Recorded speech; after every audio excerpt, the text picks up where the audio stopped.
بسم الله الرحمن الرحيم قد كانت لكم أسوة حسنة تاکی سره د تاسو لرا طریقه خستا نمونه خستا فی ابراهیم ببایکاٹ د ابراهیم علیہ السلام کی والذین معه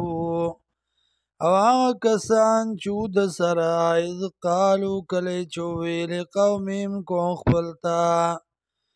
انا براء منکم یقینا من بیزار استاسنا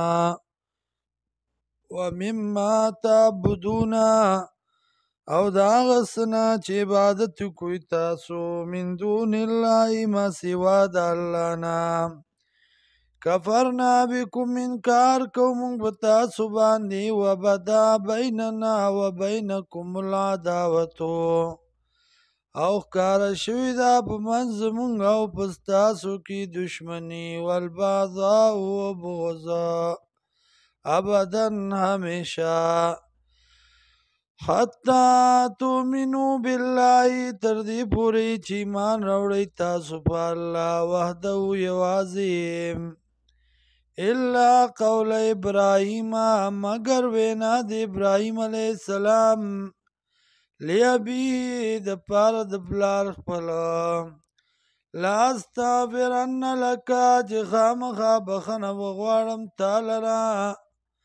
وما املک لک من الله او نیم مالک تعالی را من الله د طرف د الله نه من شین د سسیزا ربنا ورب زمونږه علیک توکلنا بتابانی ځان سپارو مونږه و الیک نبنا او تا ته درګرځو مونږه و الیک المصیر او تا ته دی راګرځېدلم ربنا ورب زمونږه لا تجعلنا مگر زمونږه فتنة للذین امتحان د پاره د هغه کسانو کفرو چې کفر یې کړی دی واغفر لنا بخنو کی منگتا ربنا ورب زمونگا انکا انت العزیز الحکیم یقینا تی غالب و حکمت والا